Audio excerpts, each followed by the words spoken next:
오늘 본문 말씀 이 창세기 49장은 야곱이 자녀들에게 기도를 해주는 내용이 나옵니다. 그런데 11번째 아들인 요셉에게는 어떤 축복을 주시느냐? 바로 오늘 본문 말씀 22절에 이 축복을 주더라는 거예요. 요셉은 무성한 가지, 곧 샘 곁에 무성한 가지라. 그 가지가 담을 넘었도다라는 축복을 줍니다. 저는 이 말씀을 보면 이게 생각납니다. 캐나다의 국기가 보면 그 국기 모양이 이렇게 생겼습니다. 가운데에 뭐가 그림이 있어요? 단풍나무가 그려져 있어요. 단풍나무 잎사귀가 그려져 있어요. 왜냐? 이 캐나다에는 큰 나무들이 굉장히 많습니다. 그래서 천연기념물적인 나무들이 너무나도 많아요. 그런데 이 나무들이 왜 이렇게 크게 쭉쭉 뻗어 올라가고 있고 몇 사람이 삥 둘러도 정말로 감당하지 못할 어마어마한 둘레의 나무들이 엄청나게 많더라는 거예요. 이렇게 큰 나무들, 천연기념물로 여기는 큰 나무들이 많더라는 거예요. 그래서 캐나다 국기에는 단풍나무가 그려져 있고 불이 났다라는 그런 뜻으로 국기에 단풍이 그려져 있어요. 근데 왜 캐나다에 나무가 많을까요? 캐나다에 나무가 많은 이유는 한 가지입니다. 그건 바로 뭐냐? 호수가 많기 때문에 그렇습니다. 호수 큰 거는요, 우리나라보다 더 큰 호수가 있어요. 대한민국 땅덩어리보다 더 큰 호수가 있고요. 한반도면 어마어마하게 크잖아요. 한반도만한 호수가 있을 정도로 이 호수들이 굉장히 많이 있고 또 큰 호수들이 엄청나게 많이 있다는 거예요.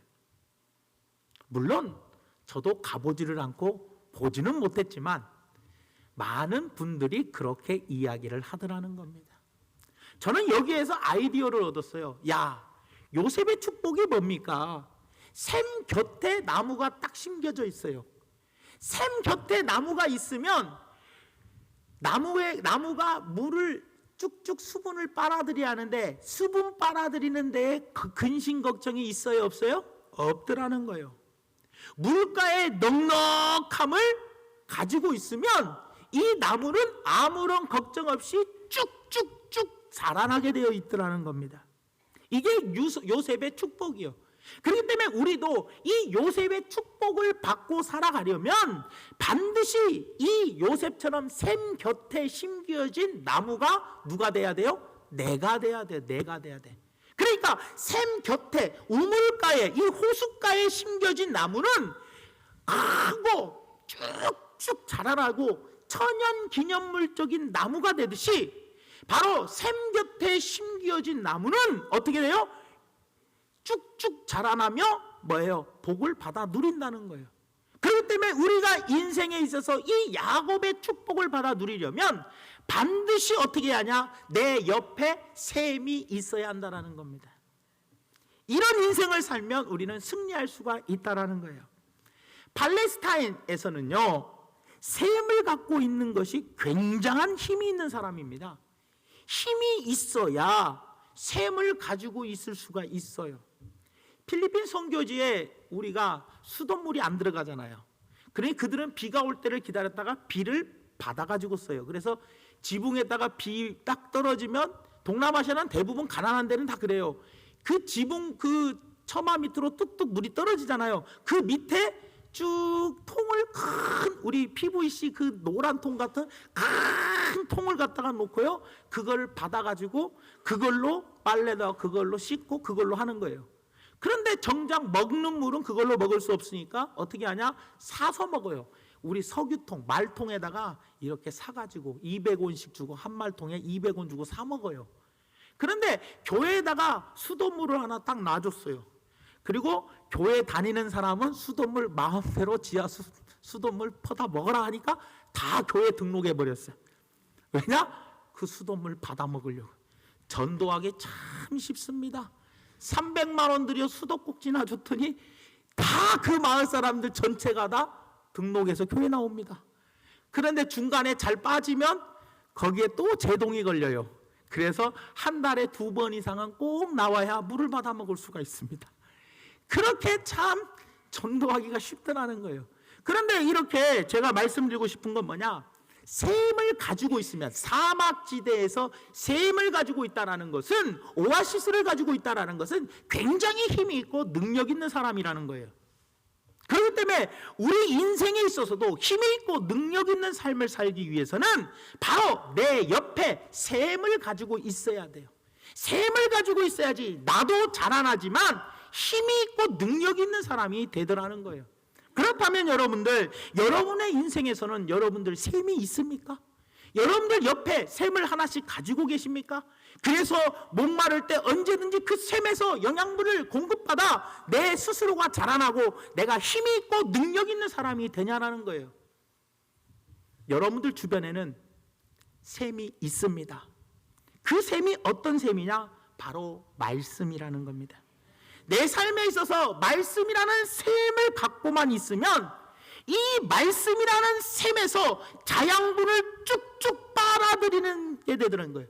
이 말씀에서 자양분을 쭉쭉 빨아들이면 결코 마르지 아니한다라는 거예요. 샘이 마르지 않는 비결이 무엇인지 아십니까? 그건 바로 뭐예요? 겸손함입니다. 하나님의 말씀을 들을 때 내가 겸손한 마음으로, 두렵고 떨리는 마음으로 하나님의 말씀을 받아들여야 이 샘이 마르지 않는다는 거예요. 샘이 옆에 있으면 뭐합니까? 그 샘에서 말라버리니까, 그 샘이 말라버리면 그 영양분을 먹을 수가 없어요. 그런데 왜 내 주위에는, 우리 모두에게는 성경 66권의 샘이 있어요. 하나님의 말씀이 있는데 왜 이 말씀을 받아들일 수가 없느냐? 겸손하지가 못하기 때문에 그래요. 벌써 딱 오늘 본 말씀들, 이거 다 아는 이야기, 이거 목사님 이거 뻔한 이야기 아닌가? 이거 뻔히 뭐 요셉의 이야기는 그거 아닌가? 하면서 우리는 먼저 요셉의 이야기하면 벌써 머리가 픽 돌아가지고 어떻게 해요?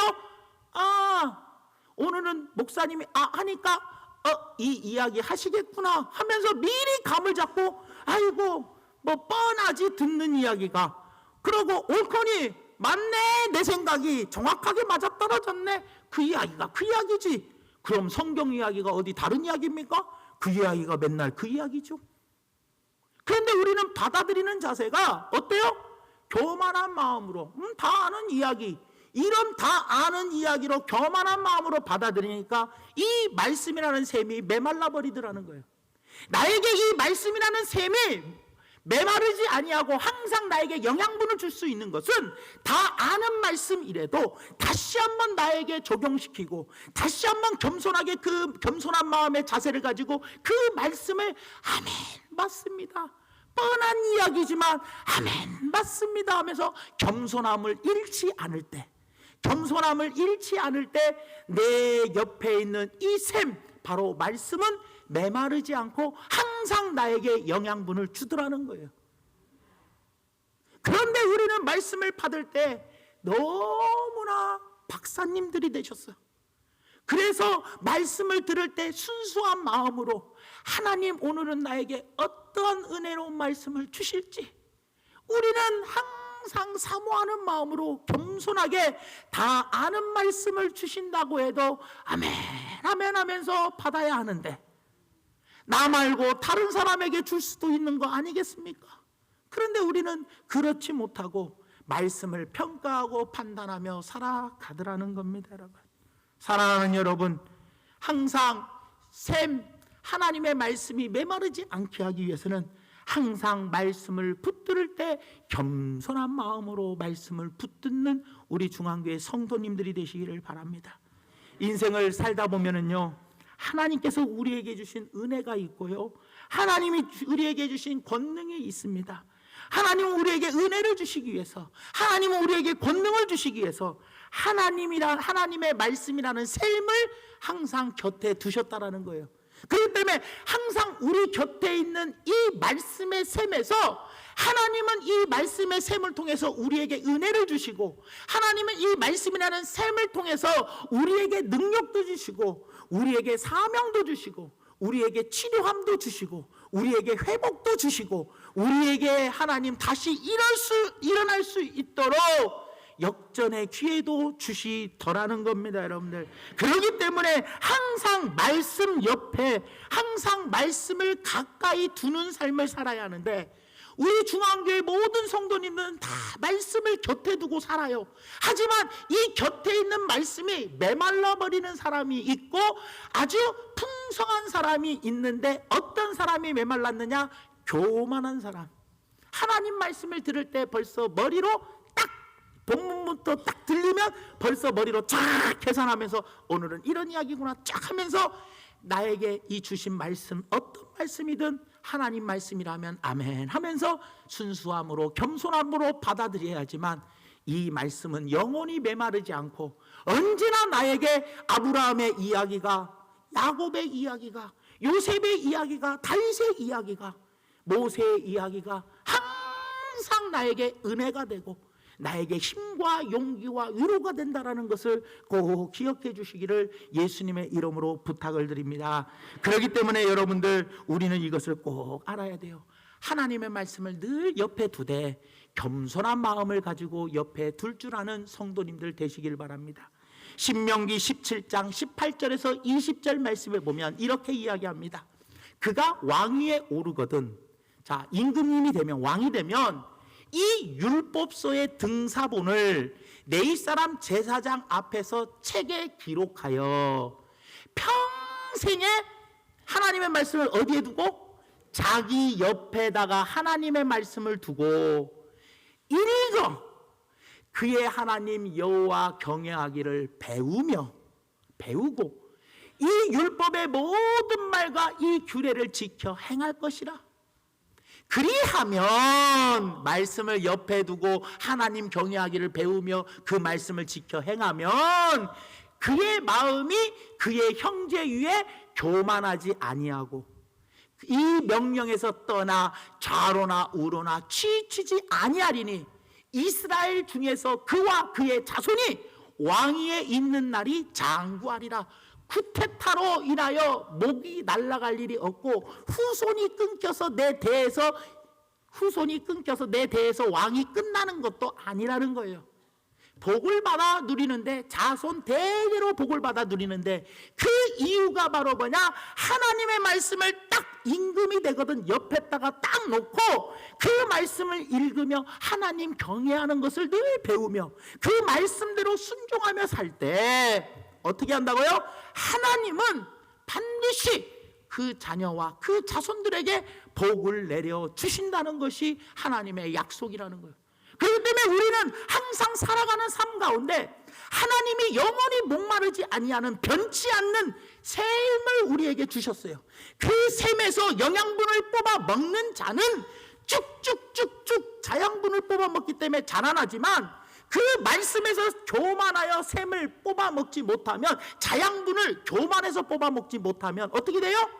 내가 자라나지 못하고 결국은 가지가 뻗어서 담장이로 넘어가지 못하면서, 자라나지 못하면 열매도 맺을 수 없게 되더라는 거예요. 사랑하는 성도 여러분, 우리는 세상 살아가는데 삶 가운데 항상 좌절할 때도 있고 힘이 들고 낙심되고 슬플 때도 있고, 또 내게 지워진 무거운 짐 때문에 정말로 고난의 길을 걸어갈 때도 있다라는 거예요. 하지만 하나님은 우리를 내버려 두시지 아니하고 하나님은 우리에게 귀한 샘, 하나님의 말씀을 내 옆에 주셨다라는 거예요. 그렇다면 우리는 늘 말씀을 주야로 묵상하며 그 말씀을 통하여 늘 스스로를 배우고, 또 하나님이 주시는 위로의 말씀, 또 하나님이 주시는 은혜의 말씀, 하나님이 주시는 능력의 말씀을 늘 공급받아서 그 말씀의 장양분을 내가 겸손한 마음으로 어떻게 해요? 뽑아 먹을 때 이 말씀이 나에게 살이 되고 피가 되어서 어떻게 해요? 내 삶이 자라나게 되더랍니다. 그래서 복이 되더라는 거예요.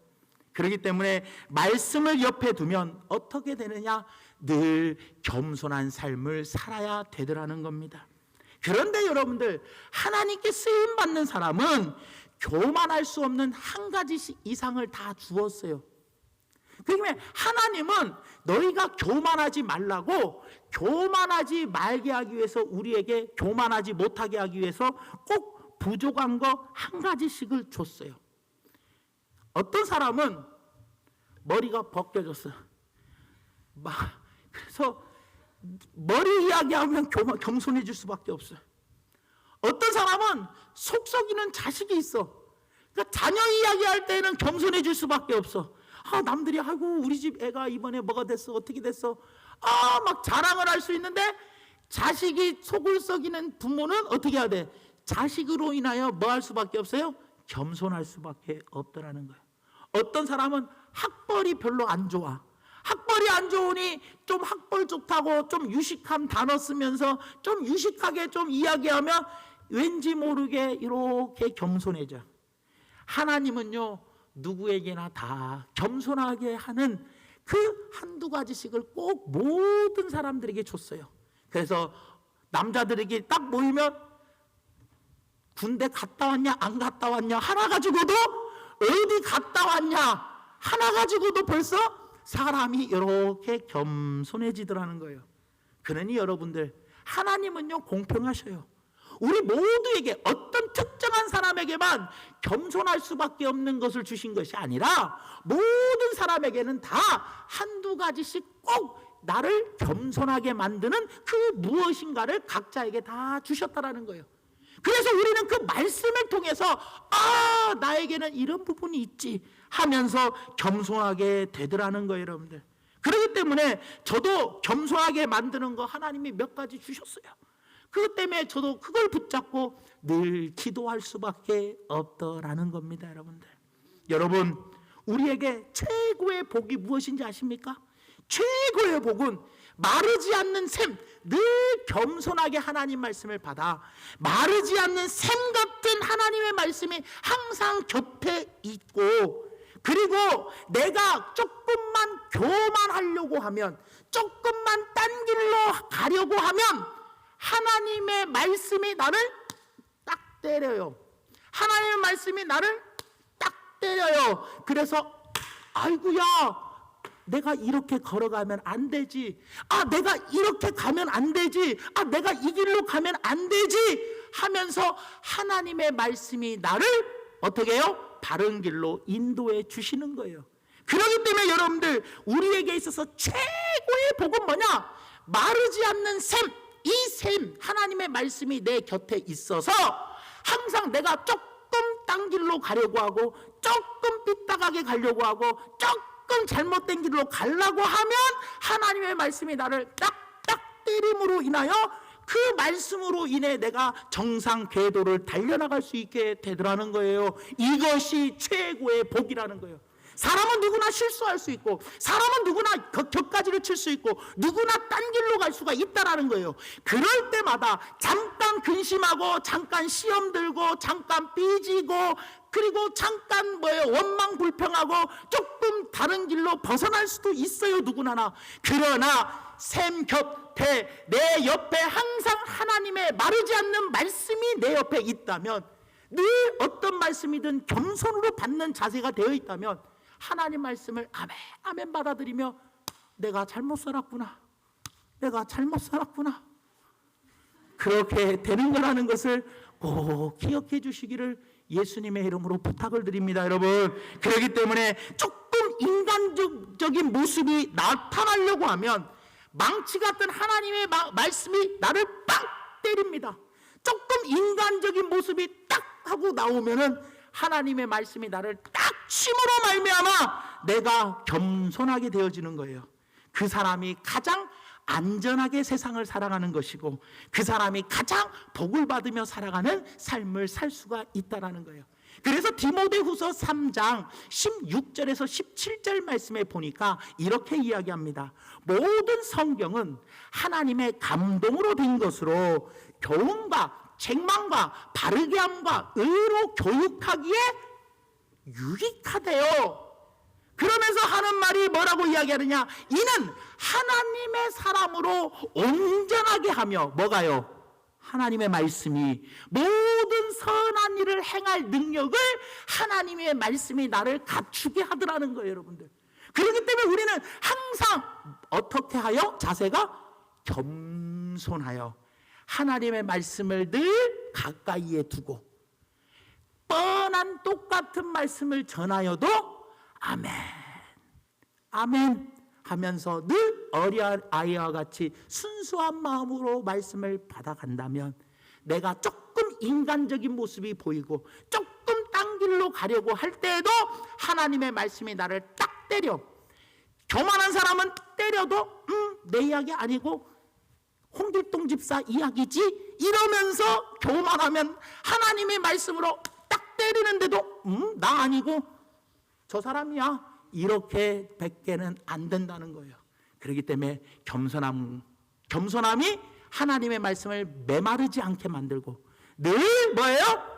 풍성하게 함으로 말미암아 넉넉하게 함으로 겸손한 마음으로 늘 하나님 말씀을 가까이 두고 내가 인간적인 모습이 나올 때마다 말씀이 나를 탁 때릴 때 얼른 순종하고 돌아오는 삶을 사는 것이 이 세상을 가장 안전하게 사는 것이고 평안 가운데 사는 것이고 승리 가운데 사는 것이고 복을 받는 삶이라는 것을 꼭 기억하면서 하나님 앞에서 이 야곱의 복과 은혜를 누리는 믿음의 종들이 되시기를 예수님의 이름으로 축원을 드립니다. 그 다음에 마지막 두 번째로는 두 번째가 뭐냐? 셈을 유지하는 방법이 무엇이냐는 거예요. 아까 셈을 유지하는 방법은 메마르지 않게 하는 방법, 겸손함이었어요. 이 두 번째로 셈을 유지하는 방법은 뭐냐? 용서입니다. 용서. 요셉의 이 축복이 바로 뭐냐? 요셉의 축복이 무엇입니까? 바로 용서입니다.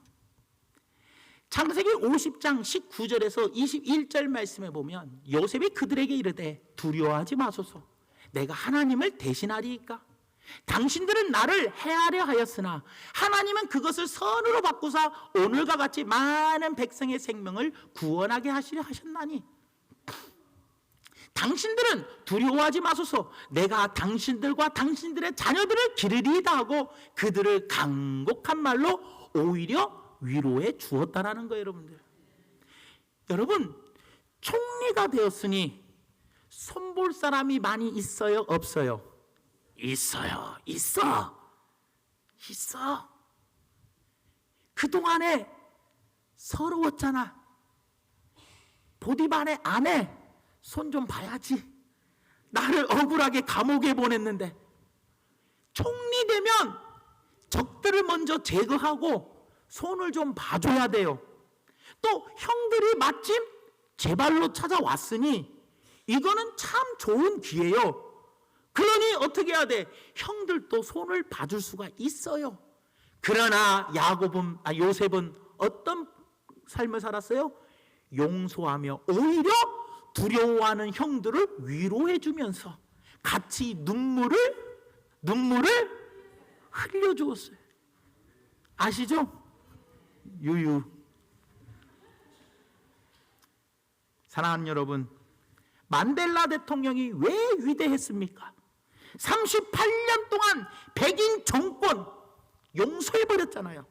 자기의 가장 정적을 부통령 세워버리고 그러니 만델라 대통령이 백인 정권을 용서하면서부터 완전히 성자가 되어버렸잖아요. 최고로 추앙받는 그런 대통령이 되어버렸더라는 거예요. 자기의 가장 자기를 적대시하는 나를 가장 괴롭히는 사람을 부통령을 시켜놔버렸어요. 그게 말이나 되는 소리입니까 여러분? 그런데 그렇게 용서하고 품어줬더니 오히려 나중에는 그들이 만델라 대통령의 진심을 알고 서로가 같이 합심으로 나아가므로 남아공이 지금 아프리카에서는 최고가 되어가고 있더라는 겁니다. 여러분들, 사랑하는 성도 여러분, 우리가 바로 그런 사람이 되어야 합니다. 우리 민족 가운데 용서하는 지도자가 나와야 하고 우리 가운데도 그런 용서하는 사람들이 나와야 한다는 거예요. 그런 용서가 있는 사람이 있을 때 이 셈은 메마르지 아니하고 나아갈 수가 있더라는 거예요. 이 요셉의 복을 받을 수가 있다라는 거예요. 이 요셉이 용서의 사람이었기 때문에 너는 셈 곁에 심은 나무가 무성한 가지가 되었고 담장을 넘었더라고 복을 받게 되었더라는 겁니다. 여러분들, 사랑하는 성도 여러분, 우리 손양원 목사님 이야기 너무나도 잘 알잖아요. 그는 용서하였잖아요. 자기 아들을, 두 아들 동인과 동신 두 알을 죽인 그 아들을 양아들 삼아서, 죽인 사람을 양아들 삼아 사랑의 원자탄이라는 별명을 얻었잖아요. 원자탄은 엄청나게 무서운 파괴력을 가지고 있는데 그 앞에 어떤 파괴력이요? 사랑의 원자탄. 별명이 사랑의 원자탄. 그래서 여러분들 젊었을 때 영화 다 보셨죠? 그러니 사랑하는 여러분들, 부디 말씀의 결론을 맺으면 말씀이라는 샘을 옆에다 두고 교만할 것이 없는 겸손함을 가지고 또 하나 용서하는 삶으로 말미암아 반드시 요셉의 복을 받아 누리시는 우리 모든 성도님들이 되길 바라며, 그런 사람은 우리 사회 속에서도 요셉과 같이 끊임없이 승리하고 끊임없이 하나님의 능력의 통로로 쓰임받을 수 있는, 절대로 넘어지지 않는, 넘어졌더라도 다시 일어서는, 그래서 의인은 7번 넘어질지라도 다시 8번째는 일어난다라는 그런 오뚜기와 같은 사람이 될 수 있다는 것을 꼭 기억하시면서 부디 하나님의 말씀을 옆에다 두신 여러분들, 그 말씀이 메마르지 않도록 늘 겸손함을 유지하시고 늘 용서하는 마음을 유지하며 사시기를 바랍니다. 용서할 때 하나님도 나의 죄를 용서하여 주시어서 그 말씀이 내 곁에 항상 힘이 되어진다는 것을 꼭 기억하며 겸손함과 용서함을 통하여 내 옆에 있는 말씀의 샘물이 메마르지 않아 그 말씀을 늘 받아들이게 되므로 그 말씀에서 주시는 영양분을 공급받아 넘어지더라도 일어서고 딴 길로 갔더라도 다시 돌아오게 되고, 그리고 온전하게 되며 선한 일을 행할 능력을 갖추게 되는 승리의 사람, 축복의 사람이 되는 우리 모두가 되기를 예수님의 이름으로 축원드립니다.